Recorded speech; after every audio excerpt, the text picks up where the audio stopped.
Welcome to tomorrow's Tech Today, bringing you the latest in technology, talent, and transformational change.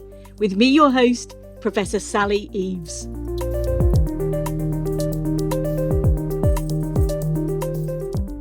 Hi, everyone, and a very warm welcome to tomorrow's Tech Today, bringing you the latest in technology, talent, and transformational change. With me, your host, Professor Sally Eaves, CEO of Aspirational Futures. And indeed, inspiring new aspirations, the next generation of innovation and breaking frontiers is very much the focus of our discussion today, with this special feature episode with IBM's Institute for Business Value, or IBV. This is IBM's business research and thought leadership institution, enabling C-suite executives with research-driven insights to boost business IQ. And I really love that expression. Brilliant. So to talk about the trends making a difference, from technology to evolving behaviours and expectations and values, I have some fantastic guests from IBV joining us today. Firstly, it's Chad Andrews, who's Global Leader for Telecommunications, Media and Entertainment. Welcome, Chad. Oh, thank you for having me. Appreciate it, Sally. My pleasure. Thank you. And we also have Cristine Gonzalez-Wertz, who is also the Strategy, Offering Management and Marketing Lead, specializing in electronics, environment, energy and utilities. Welcome, Cristine. Yeah, I'm the space advocate, since I technically can't own it, but I'm the space advocate. Thank you so much for having me. And also, it's a delight to welcome Noriko Suzuki, who is Global Research Leader across Automotive, Aerospace and Defense industry. And also, I noticed, has a great interest in diversity and STEM, so a great synergy there too. Welcome, Noriko. Hi, thank you, Sally, for having me. And I am very excited about this show. Thank you. My pleasure. Thank you for joining us. And we literally are around the sun in time zones as well, which is fantastic. So the UK, the US and Japan. So we've all come together around the sun, which I think is absolutely wonderful. And I thought maybe to start it off, I always love to know a bit more about the person behind the technology and the role. So perhaps we could do a little round robin on that, and we'll go in the same order if that's okay. So Chad, just tell us a little bit more about you, what you do, and what you're most passionate about in your role at IBM and IBV specifically. Sure. So I've been with IBM for about 9 years. I've had roles in the media and entertainment consulting practice, and I also served as the global solutions lead for advertising and cloud video prior to my role now. I've always been fascinated by technology innovation, but really around the purpose of technology. So, I think the human aspects of technology. So today I'm really fascinated by the prospects that we might be on the cusp of a massive technology revolution, one that may impact humanity in aggregate more than any of the technology waves that we've seen in the past. So I'm most interested in how the convergence of networking technology may bring us together. And in some regards, I'm more interested in some of the problems that we have to overcome in able to ensure that that technology is really serving humanity. That's brilliant. Thank you. I love that integration that you were discussing there. I think that's so important. We'll definitely come back to that. And Cristine, if I could go over to you. Sure. It's always hard going after Chad because he does such a great job explaining these things that I always feel a little bit smarter for him and a little bit less on my side. But, this is what it's like to work with him on a regular basis. I think that for me, when I look at electronics, just about everything has become electronic. And, if we needed a bigger proof point for that, it was that when we ran short on semiconductors, the world shut down. Whether it started with autos and the knock-on effects from that small aspect taught us that we needed to do things very, very differently. And so I think that I'm so excited to own the electronics industry for the IBV because it is so central to so many things that are happening in the world. But from the outside looking in, I think that the transformations we're having around the way people don't only interact with technology, but technology transparency is becoming fascinating. Because as the actual operations of technology fade into the background, we really have to think about the rationale why we do things. And that makes all of this interesting. And then the other part of it is space. And space is just space. And I love that. We'll definitely come back to that massive shared interest on that subject as well. I love that. I love the synergies already. Noriko, I'd love to come to you and tell us more about your role, what you do, how you got there. Yeah, I have been with IBM for the past 6 years, but I am in this current role at IBB, the automotive lead, since the beginning of last year. And before that, I was specialized automotive consultant serving automotive customers worldwide. And then I have actually been in the automotive industry since many years, about 20 years ago. And I have seen a lot of up and down and different waves coming and going over the years. But I am seeing right now the biggest change in automotive industry is happening. And it's something real. And then people said this is a biggest change in the 100 years. And the transformation is really, really massive. And the car is becoming something different. And the whole industry is redefining mobility itself. And it's transforming to something really different. And the digital technology is a key enabler for all these changes. And I am very excited to be in this IBM role because we are also a kind of driving force accelerating this transformation process along with our customers.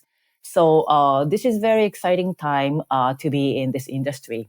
Absolutely. No, I love that. That's brilliant. And what I'll do, I'm going to reverse the order with the first question and kind of go off the back of what you were saying there, Noriko, as well. So just before our session today, we were talking a little bit on a Twitter Spaces session and looking at, what's inspired us, the innovation that's come out of CES 2022 this year. And obviously all the sectors that you've all mentioned were really at the heart of this event too. So perhaps we can take it in turn to explore something that came out with us that we can share with the audience you think was meaningful or inspired you or is really indicative of a trend to grow this year. So, Noriko, what really stood out for you? What inspired you at CES? Yes, unfortunately, I couldn't be on site this year. I was planning to fly to Las Vegas until really last minute, but I had to cancel because of this Omicron situation. But I have been watching these streaming videos related to automotive industry. So a couple of things I saw as a clear trend from CES. The first one, I am seeing a clear shift and focus on EV and auto industry. And many OEMs are clearly focusing their resources on the EV development and introduction into the market. So this is one thing I clearly noticed. It's a continued trend I observed from IAA, International Auto Show in Munich last year in September. But the shift is really becoming very clear. And then the second, one of the biggest topic that we are talking about in the automotive industry is a supply chain issue. I am seeing this is a little bit easing, but it's continued to be a big issue that company needs to tackle. The company is taking actions to de-risk the situation, and then they continue to invest in mitigating risk related to this issue. This is the second thing. And then the third trend I'm seeing is there is a continued digital reinvention efforts going on. And what I mean by that is really car makers and auto industries working to accelerate digital transformation and making mobility and the product digital native, and a lot of functionalities and experience is defined by digital technologies. So this move to digital experience in all aspects of the industry is the third biggest move that I see in the CES this year. Fantastic. Great examples there, both across the trends that you mentioned there. Absolutely. I was at the Mercedes launch online as well, and that was very much looking at EV and also things around the materials that are being used, about battery life, lighter products and materials, etc. So really, really interesting. But also the innovation you mentioned there about how CES has been delivered as well. So with this kind of hybrid event that we've been talking about here as well, but also kind of creating a metaverse experience, if you will, as well. So I particularly loved, there was a Procter & Gamble section. And obviously I'm slightly biased coming from London, but they brought in the Royal Botanic Gardens, and literally you could be wandering around virtually and almost touching and feeling and like seeing the ingredients and really bringing those sustainability aspects to bear. And you could almost be tactile with it, online, which I thought was really exciting. It helps people immerse in it and makes it relevant and accessible to you wherever you are. So I love that. So this kind of metaverse booth kind of approach I thought was really effective for the event this year as well. So really, really interesting. Cristine, I'd love to hear from you. What stood out for you? For me, I look at it and say so many great things happen at CES. I was really kind of proud of us putting the Mayflower front and center in our booth because I think it is such a fabulous story. And it sits at the heart of what so many things IBM and IBMers believe in, whether that is, AI and automation and autonomous being one part of it. But on the other side, this focus on sustainability and on creating new ways of engaging and developing ways to highlight how we believe in solving problems. And it's such a cool story. I also think that when I look at that, one of the engineers was Naeem who worked on the Mayflower, and also bringing that same discipline to space. And this was the first year space was even featured at CES. The other thing I would be remiss if I didn't mention is I am part of the CTA's Diversity and Inclusion Council. And I think some of the more meaningful conversations that happened at CES this year around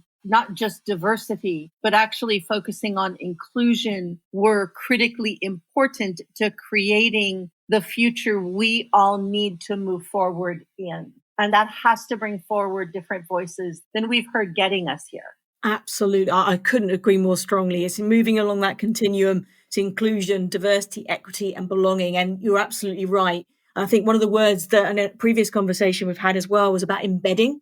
And that's one of the biggest changes I'm seeing, things that I care about deeply in that area. And sustainability, you mentioned front and center there as well. They're not conversations that are periphery. They're being baked in, they're embedded, and they're meaningful. They're being backed up by tangible actions as well, which I think is fantastic. And the project you mentioned there about Mayflower, I absolutely love it. That combination, running on solar, captained by IBM AI, equipped with automation and cloud, it's that integration. But again, I love the fact that not only is it supporting research around climate change, for example, and things like microplastics in the sea, but also I think it's just so inspirational. I work with a lot of kids in my nonprofit, Aspirational Futures, and that's about breaking down barriers to access to tech, but also inspiring people to say, hey, do you know what? I can do that. That could be a career for me, and helping them to be curious. So I also think the inspiration, the metaphor of the Mayflower, if you will, I think is really exciting and will bring benefits to so many people as well. So super excited to see that back to sea for the Atlantic voyage in the spring. And we've actually got a special episode exactly on that project as well. So everybody listening, please look out for that one as well, because they're coming out almost back to back. So a bit of a double header here, which is brilliant. And Chad, I'd love to hear from you as well. What's your kind of key innovation or inspirational takeaway from CES? Well, as we all know, just a couple months ago, Facebook rebranded as Meta, meaning Metaverse. And I'll step back in time to 2016 when I was sent to a VR AR conference. I won't pick on anybody, but there was an analyst firm that opened up that conference and predicted that AR by 2020 would be a $120 billion market and VR would be an additional $100 billion market. Now, they were off by almost the entire prediction, which is interesting because there are a lot of technology predictions made. Very few predictors are held to account. But that was a particularly big miss. But perhaps informed by that, but also by the experience of wearing those kind of clunky headsets that made you dizzy. I've been an overall skeptic that people at large will step into an alternative universe that will be a metaverse, thinking in terms of the great fiction of Snow Crash or Ready Player One, that there'll be this sort of interconnected alternative world. I think that will emerge in connected gaming. I think there's a there. But one of the things I saw at CES, I didn't attend physically, but I saw virtually, was a contact lens that's being marketed by a company called InWith that allows experience of overlays of a metaverse experience. And so what that leads me to is I don't know when the metaverse will materialize, but I think it's not going to be this alternative world, I think, when it really takes off. I think what will really make it a tens of billions of dollars into the hundreds of billions of dollar market is when there's a seamless integration of visual information with the real world, where essentially the real world becomes the metaverse. So you may step into gaming environments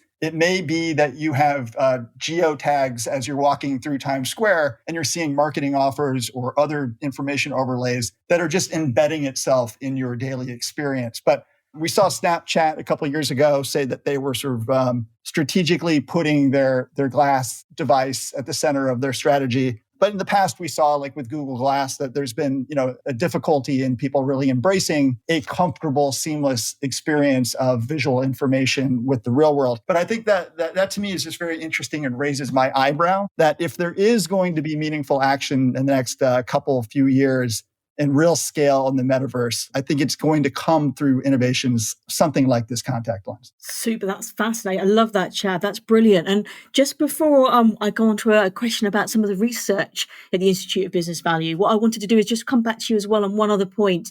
I noticed that the CE Innovation Awards had come out today as well. And I just wondered if you could just give a little overview about IBM's involvement as well, because a couple of things stood out there in terms of special recognition I saw. Yeah. So, Sally, one of the things that we did win an award for was the Telum processor, and it was an honoree for our first on-chip accelerator for AI inference and insight, and it is especially helpful for consumer fraud, and it helps sort of do that while the transaction is in flight. And that means that you can prevent fraud from ever hitting in your system. And that is a huge win to balance sheets.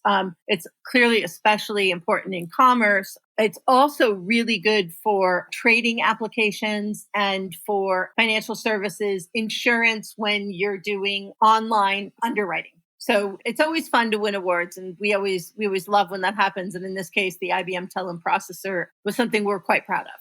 That's wonderful. Fantastic. I think hitting on things that obviously right up there for consumer concerns at the moment as well, and really supporting that. So fantastic news. That's brilliant. Thank you. I think I'd love to go now and just explain to people a little bit more about the brilliant work that you're doing and the research that you're putting out across different sectors that's really reacting to these evolving trends and anticipating them, if you will, and just looking at changing expectations and behaviours as well. So what I thought I would ask you is, of all the work that you were doing like last year, maybe what was your favourite report that you brought out and why? And what are you most looking forward to diving into this year? Perhaps to Noriko first. So last year, we published Track 2030 report. Actually, that was work between myself and my predecessor, Ben Stanley. And we are predicting what the future holds for the truck industry for the next 10 years. And, we talk a lot about the digital reinvention in the automotive industry, but the same thing is happening in the truck industry.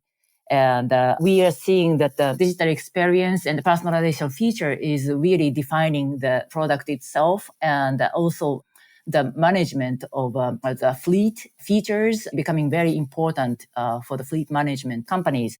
So there's a lot of changes happening around the commercial vehicle industry as well. So this is one big report that's very interesting. And then another interesting report which came out last year is about the digital commerce. And automotive retail is very traditional. We have an automotive dealer network, and the primary touch point for the customer is dealers. And then traditionally, the car makers' marketing efforts and dealers' sales efforts didn't transition as smoothly as our consumers would like to expect. So the car makers are really working hard on making this transition smoother using digital technology and AI, and then making this transition smooth at scale and comfortable and wonderful customer experience. So this second report is also very, very interesting, and it's called Lead Management for the Automotive paper. So those are two interesting papers that came out from my industry. Fantastic. Thank you for bringing it to life. That's really interesting. Thank you. And Cristine, over to you. I might have a hint from something you told me recently. So I'm going to surprise you, Sally. I'm going to surprise you. Clearly, I can talk about space all day long, but one of the more interesting things that we're working on, and one of the unsung heroes at CES, is actually the energy industry. And electrifying energy is a huge topic. You've got a lot of things that are happening, and it's a place where clearly Europe and the UK in terms of energy retail is by far and away ahead of where we are in the US. So in looking at it, we did a study that'll come out later in the first quarter that is actually about renewable, resilient, and responsible. And one of the things as industries electrify, whether it's automotive, whether it's manufacturing, whether it's all of the pieces that are here, we are finding that now, and this is important, technology is the main driver of why businesses are making change instead of tech regulation and so government regulation 54% and actually technology being empowering to enable change at 56%. And that goes up when you get to a group that we call green energy movers. These are people who are ahead of the game and are starting to use and instrument their physical plant, because the grid is the single most complex non-human system we have. The energy grid is the single largest complex non-human system that we have. So we are talking about this notion of a digital base layer and how you build that out. But, a lot of times you hear about this from the consumer point of view. But in this particular case, it's whether or not you're going to be able to contribute back with energy from your house, how your smart appliances are behaving, how we're looking at holding on to energy as it traverses longer and longer distances, and how you're driving intelligence into the networks. So there's a lot of really fascinating pieces going on, not just to protect and understand, define digital and physical assets together. We talked a lot in other conversations today about digital twins. This is one place digital twins are an absolute imperative.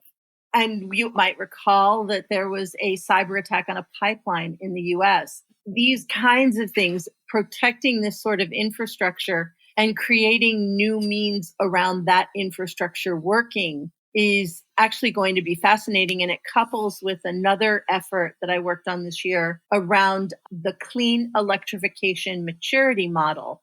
And while we started out working on clean electrification from the utility perspective, what happened once we launched was we started to get car companies asking, well, we need to kind of consider those sorts of elements as well. And governments coming back and saying, so we need to have an understanding of where we are vis-a-vis clean electrification planning. So I love when you start to see these industries come together and cross over and create new means and new ways of working that will allow us to create greater sustainability, especially as we remove fossil fuels and develop plans for the future of a much greener planet, I hope.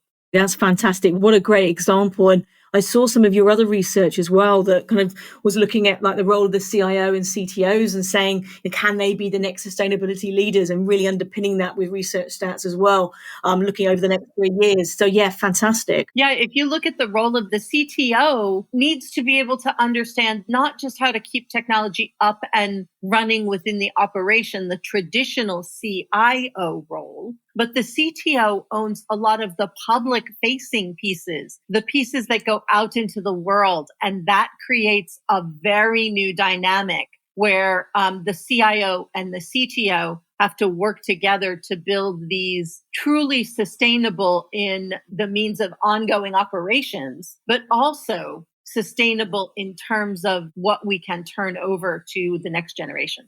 Brilliant. Thank you so much.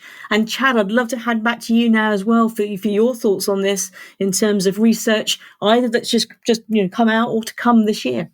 First of all, the IBV's tentpole deliverable is something that we call a research insight report, and it's based on our own primary research, and it will include technology insights and recommendations. And the major one that I was responsible for last year was called The End of Communication Services as We Know Them, which I think is pretty provocative and bold, but was substantiated by the data that we got back from a survey of 500 global telco leaders on the topic of 5G and edge computing, where we asked about investments that had been made to date. We asked about the status of use cases and what use cases were important, and the role and value of different types of technology. to summarize, what was, I think, really fascinating about the report is when you look at projections from 5G, whether it's revenues that will accrue to internet communications technology providers, whether it's benefits to industry, there's a commonality, which is we're sort of in this startup mode now until about 2025, where although we're starting with very low revenue, there's about 10x growth. But we're going from low billions or tens of billions, depending on what's being measured, up maybe to 100 billion. But then you have this inflection point around 2025 where you have another 10x growth, but you're going from hundreds of billions into trillions of value. So what you're anticipating there is this sudden blowout in scale that's going to happen around 2025. And when you understand what's driving that scale, largely it is cross-industry use cases for enterprises that are very different than traditional connectivity, which was aimed and organized around the consumer. It's much more customized, much more bespoke. Connectivity has to be paired with other technologies, and it has to be distributed in networks that are often fanned out in topologies out to the edge. And the reason for that is 5G in its full standard allows for new capabilities like extreme low latency, high throughputs, high speed, machine-to-machine communication. But to get some of those capabilities out in their full form needs new topologies and new radio infrastructure. But I think that the major insight that came from that paper is that when most of that scale really comes, when the demand is there, it's going to be in a boom and it's going to be very sudden. And if you look at sort of what is needed to make the economics of that work, something really profound sort of starts to rear its head. And that's there's been two great previous digitization eras, the PC era and the cloud computing era that we're still in. And both of those are defined by when the foundational technology goes from being hardware-based and proprietary to opening up, becoming software-based on commodity hardware. And when that happens, open innovation drives tens of trillions of dollars of value. And these are decades-long eras. So because we're going to have the need for this profound new set of capabilities that are driven from the network around 2025, and just historically, although servers and storage became virtualized and open within the cloud computing era, the communications networks largely didn't. They remained on proprietary closed engineering-based hardware. But that's about to change profoundly, where the network itself, like cloud, is going to be virtualized and software-defined and cloud delivered. So it's going to be an IT function and not an engineering function. But for that to really be able to meet the economic needs for the level of scale that's coming and the distribution of all this infrastructure out to these new topologies, there has to be a completely new era of digitization we're calling network cloud that's going to take the torch from cloud computing. So what I'm suggesting is that virtualized networks are not simply going to be pulled into cloud computing as a new efficiency. What I'm saying is that the network itself and connectivity and new forms of virtualized connectivity are going to be the new platform for almost all open software innovation that happens globally for thousands of use cases. And when this happens, it's all going to happen from digital platforms, or not all of it, but the majority of it. And the majority of it is going to happen from, and this is, I think, the really profound insight, from digital platforms that are already in market around 2025 with significant user traction and infrastructure footprints. What we found in the survey, however, is that a minority, only 26% of all telcos, had even identified pilots for enterprises. So what this means is that the telcos are faced with a really generational decision point, which is, they were told for years as more value accrued to internet companies away from telcos. The telcos spend the majority of the money on the networks, but most of the money is made through the digital layer that's provided by internet companies. There were recommendations included by IBM over the years that the telcos should position to add more value as digital service providers or digital service enablers. What's different now is if they don't, and there's a real ticking clock here by about 2025, which means if they don't become, in some regards, technology companies based on platforms, and there's no one strategy, there's different models for different telcos in terms of what opportunities they'll target, they really run the risk of several forms of disintermediation that we unpack in that report. One is potentially from hyperscale cloud companies that are investing very heavily in telco network functions. There's really three: Microsoft, Google, and Amazon. Because there's the expense of building out these new distributed networks will require much more of services revenue to be used to offset those investments by the telcos. So they're going to have tremendous pressure on their balance sheets to reduce operational costs. One way they may go about doing that is by outsourcing more of their telco network functions to the hyperscale companies. If they do that, there's a danger of the hyperscale companies owning more of the control plane from the cloud out to the edge and relegating the telcos to more of a commodity role. So we talk about that sort of in depth and some of the scenarios and things that the telcos need to look out for, and ultimately make the recommendation for why many of them will have to sort of embrace more aggressive digital transformation. In terms of asking for what's coming this year, that was the end of communication services as we know them. We will be publishing a companion to that, the end of media and entertainment services as we know them, in April for National Association of Broadcasters. And that's based on data that I just got back yesterday from a survey of 1,000 media and entertainment executives across entertainment business domains, including video streaming, cable and satellite, gaming, et cetera. That's superb. Hot off the press. I love that. That data's just in. That's brilliant. And what you were saying there before that around telco, we're former CTO in that space. So what you were saying there, utterly fascinating. I couldn't agree more about that trajectory. Super, super interesting. I know now we're starting to run slightly short on time. And so for a kind of final question, I wanted to do something slightly different. And I'd polled the audience a little bit from Tomorrow's Tech Today around another question. I sent some links as well to some of your research. And a couple of them that struck people's chords were around the CTO revelation and also your 2021 survey around the role of the CEO as well. So the final question that came back in the poll was looking at a different area, which was skills. And I think that really works perfectly for our conversation today, because we've talked a lot around technology and the network, evolving business models, the importance of open innovation. Also, by implication, really, I think the importance of a collaboration in the ecosystem as well. So perhaps our final question, drawing off that hotspot that came back from the research data I had, is if you had to advise people who either in a C-suite role, it could be that CEO one or the CTO or the CIO, because it's come up again in conversation today. We've got a lot of evolution happening here, more integration, more agency in different roles, new places where they didn't have them before. What would you recommend where you were going to focus on from a skills development point of view? What would you say is the key thing in your toolbox, so to speak, to help grow into these evolving roles and how things are changing with all the research we're seeing here? And maybe for Cristine first on that one. It's such a great question. I think one of the things that we need to do is change mindsets, and not the least of which in that mindset is around ecosystem and around openness. We have been, taken so much time in saying that we have all of this propriety. We have all of this control. And if we look at some of the greatest examples of things that have been achieved, not the least of which is the COVID-19 vaccine, by working in a more open operating model, then I think that really should be a skill we focus on.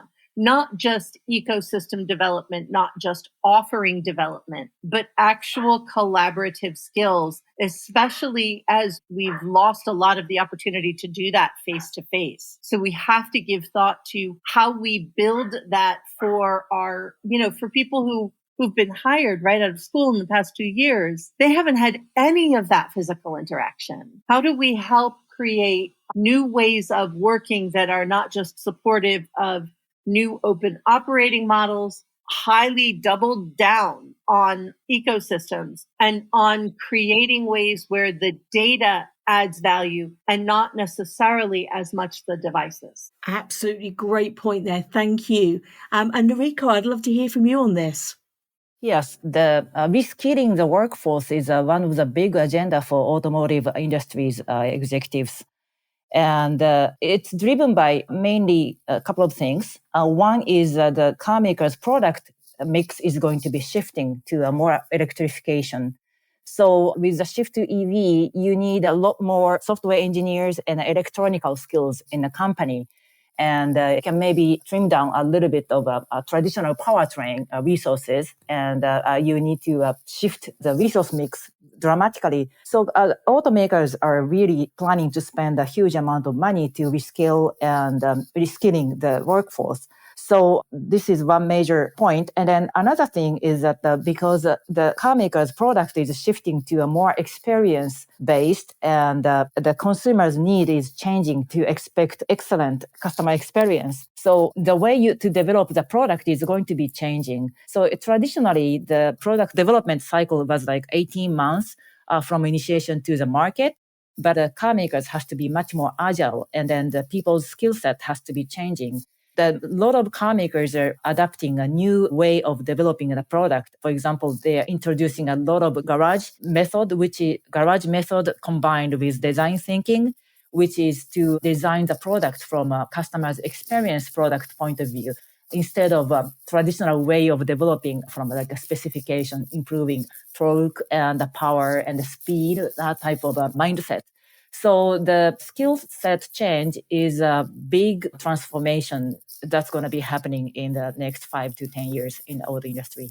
I love that example. I always think we talk about agile organizations a lot, don't we? But we need to have that same kind of agile individuals, that agility to change. And that comes from the focus, the investment on upskilling and reskilling, I would say STEAM learning skills as well, and that confidence to actually apply those skills in these evolving roles as well. So I think that's absolutely spot on. And also approaches to change management like CI/CD, for example, as well. So brilliant points there. Fantastic. And Chad, if I can go to you for your final response as well, that would be wonderful. Sure. First, there's an old IT joke, IT nerd joke, which is how you know, because it's coming from me, which is, why did it take God 7 days to create the heavens and earth? Why did it, Chad? The reason is because he didn't have an embedded base, right? So exactly. In other words, we are nerds, so we laugh. But the point being, all of the needs of connectivity do not thread through new 5G network architectures for telco. So there's a whole life. And for the next few years, there has to be assessments in terms of considering the legacy investments and different forms of connectivity that may have to be combined within a single solution, for example. So I don't want to imply that there's a massive need for complete transformation that's necessary for all telcos, certainly for the time being. But that said, there is a trend. As I stated earlier, we expect to see a really sudden blowout of scale sometime around mid-decade, driven by new capabilities and new demand, largely for enterprise use cases. And when that occurs, that scale can only be met with the efficiencies of cloud. So the traditional network functions of telco have been engineering focused, engineering based on traditional hardware appliances that are largely made by network equipment providers. That's going to have to shift to IT gradually becoming more central with the telco organization. So the skills that will be needed are technology architects.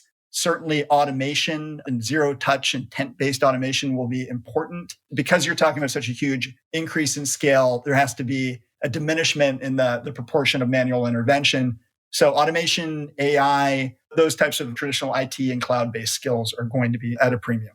Fantastic. Thank you, Chad. Well, what a way to end it. I think it's been a fantastic journey here, right across telecommunications, media, entertainment, but equally energy, space, automotive. And I think also we've been on a journey not only across technology, digital transformation and trends, but also the importance of culture, shared values, purpose, evolving expectations and behaviors, particularly around areas like sustainability, diversity, equity, and inclusion as well. So thank you all for joining me. It's been an absolute pleasure. So thank you, Chad. Thank you, Cristine. And thank you, Noriko. It's been a real joy to have you. Thank you so much. We love being here. Been a pleasure. Thank you. Oh, thank you. I really appreciate that. And thank you all for listening as well. It's been great to have you. And thank you for the questions you submitted in advance of the episode as well. So thank you all, and look forward to joining you for another episode soon of Tomorrow's Tech Today. Thank you all. Thanks for listening to this episode of Tomorrow's Tech Today. If you enjoy what we're doing, please subscribe to us and leave a review. It really means a lot. You can also follow us on Twitter and Instagram and see more behind the scenes video footage on YouTube. Thanks for listening.